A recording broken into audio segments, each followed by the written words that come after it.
आप देख रहे हैं पॉपुलर गैजेट्स। आज हम Asus के Zenfone Max Pro M2 की कैमरा टेस्ट करने वाले हैं। यहाँ पे आपको रियर में 12+5 MP f1.8 अपर्चर पे और फ्रंट में सेल्फी के लिए 13 MP f2.0 अपर्चर पे कैमरा मिल जाता है।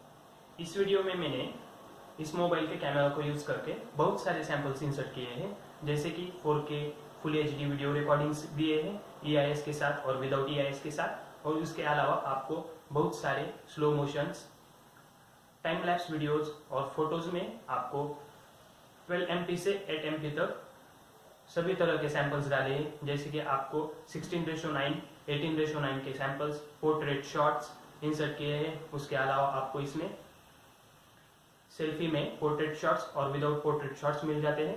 नाइट के सैंपल्स भी डाले गए हैं और इसको आप नाइट में भी शॉट्स ले सकते हैं और अच्छे से आ जाते हैं। अब इस वीडियो को आप फुल HD में और अच्छी क्वालिटी में देखना, जिससे आपको इस कैमरा की क्वालिटी का पता चल जाएगा। चलो, और वीडियो को लाइक करें और सब्सक्राइब करें चैनल को। So let's start it. यहाँ पर मैंने 4K video, full HD with EIS, time lapse और स्लो मोशन के वीडियो डाले हैं। यहाँ पर मैंने सभी तरह के फ़ोटो के सैंपल्स भी डाले हैं।